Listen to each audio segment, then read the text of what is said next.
You might want to stick around for this one. We're going to compare the 2024 Album of the Year, Taylor Swift, to an old school singer from the 60s, Nancy Sinatra. We're going to find out who's more talented. We're going to find out who did a better job recording their record.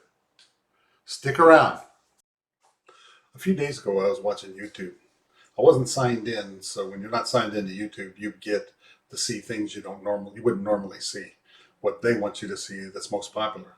But the most popular video on YouTube at the time was Taylor Swift winning Album of the Year at the Grammys. I saw this video. They're sitting at their table. They're waiting anxiously, excited. And then when they surprisingly announced her name for Album of the Year, she quickly got up, headed up onto the stage, and quite strangely, she said that this was her 13th Grammy, and that just happened to be her favorite number. Thought that was a little strange. But it gave me an idea. I said, this is who they say is creating the Album of the Year. I don't know if they know what an album is. I think they know what digital is. But I decided to go out and I purchased this album, Midnights by Taylor Swift. And opened it up.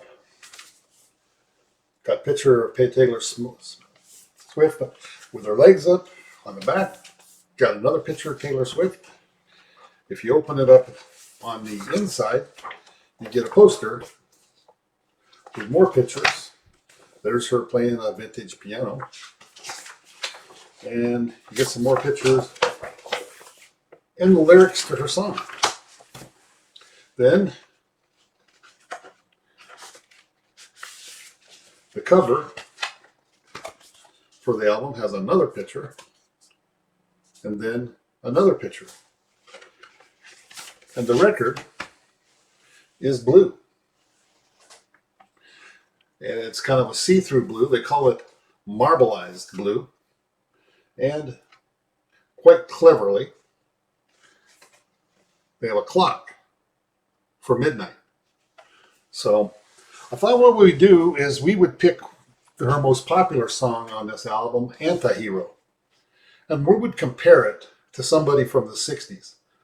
Somebody who was a superstar from the 60s. We're going to find out who has more talent and who does a better job of recording their music. So I chose Nancy Sinatra, and the song I picked was These Boots Are Made for Walking.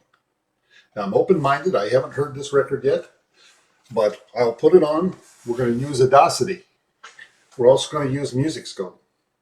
And we're going to see who did a better job of recording their music. The young people think that with all the technology that they can do a better job of creating music than they could back in the analog days. But we're going to find out. So what I'll do is I will play this song. I'll record it in its entirety, use Audacity. We'll show you the Audacity, and then I'll do the same thing for Nancy Sinatra's song, These Boots Are Made for Walking. And we'll compare them. And I'll come back. Okay. The first record we're going to play is Taylor Swift.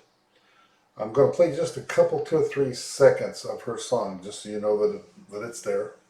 There's the Audacity, and that's what we're hearing.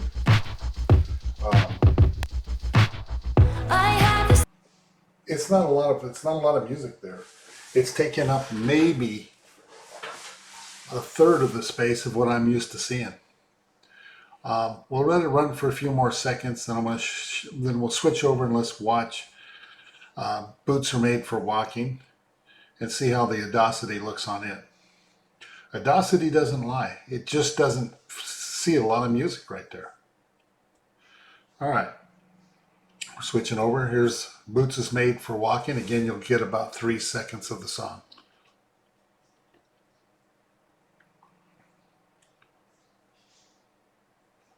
Now the Audacity almost goes off the scale at 44,000 hertz. You can clearly see it In the second part, in part B, we're going to play the whole song, and I'll put up the Audacity for the whole song so you can hear Audacity and the song playing at the same. You can look at Audacity and hear the song playing at the same time. But the bottom line is, this song has a lot of sound and music. And let's go back. Let's go back and look at Taylor's again. The record goes down. And there's your music. And I'm telling you, I can tell you right now what that's from. That's from taking a CD, recording it onto tape, and then making a record. Nobody ever recorded all these tracks down on tape. It was all done digitally. Let's watch one last time, Boots Are Made for Walking. You can see Audacity sees a lot more.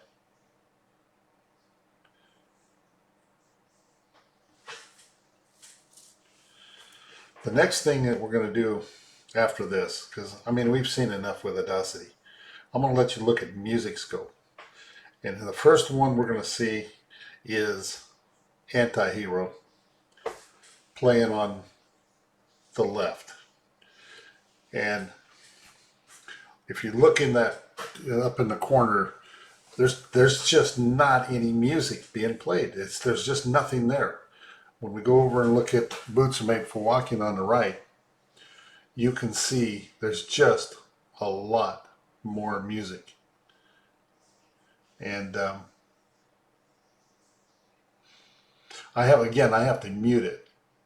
But I can show you this when we'll play, actually show the same screen again, and we will play Music Scope along with the music in part B so you can hear the whole song. I just can't do it.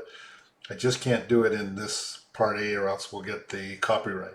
And there's no sense me doing the video if I have to lose everything for copyright. Again, there is a little bit of Boots Are Made for Walking, and then we come back and we're looking at Taylor Swift. A Chinese guy explained this all to me in an hour video, and it was just too boring, and it's really complicated. I would have to spend 30 minutes on the video to explain what you're seeing, but just from glancing at it, you can see there just isn't the same amount of music there. Okay, I'm going to summarize it for you. The Taylor Swift vinyl record sounded like crap. It was hard to listen to. Every song on that album sounded vanilla. It sounded like it was just made on one of those little, on a computer, honestly. I don't think there was any musicians in the room. I think that one of those guys, they probably is more expensive than the ones that you can get online for $90 a month, whatever that is. But it was, they just used a chord maker, play some tones, put it together. And when I listen to my channel all the time because everything on it is recorded from vinyl back in the day when they actually cared about that stuff. Now I can't even listen to this new stuff. But a lot of people, you know, especially the young people, will say that it's just because I'm old. But the truth is, back in the day, they brought real musicians into a studio. They spent weeks, sometimes months, going over tracks, recording each musician onto one track of tape and putting it all together. They spent a lot of time. Then when it got to the pressing, they had artists in their own right putting together records. There was cut men, and you saw the famous names of cut men came up continuously with the big bands. There was talent in the room. Nancy Sinatra, her dad was a superstar, so she was maybe born into it. But when they decided to sing a song, they took people like Lee Hazelwood. They took the best of the best. They went into the best studio, that Reprise Records. They put a lot of effort and work into her songs and into those recordings. Frank Sinatra put a lot of work into his recordings. You don't, sometimes they, you get those greatest hits of Frank Sinatra where they go overseas and they just put a bunch of the songs on the records. But when he actually put out a record, the records that they put out at the time, they put a lot of work into it. They did the same thing with Nancy Sinatra. This Taylor Swift album is just a bunch of crap. Sorry to say it, but it's the truth. You listen to it yourself. If you think I'm just manipulating it, go down. And if you have a vinyl record player, go down to Walmart and buy that album. Play it for yourself. It does not sound good, and I don't think she's talented. I think they just made her.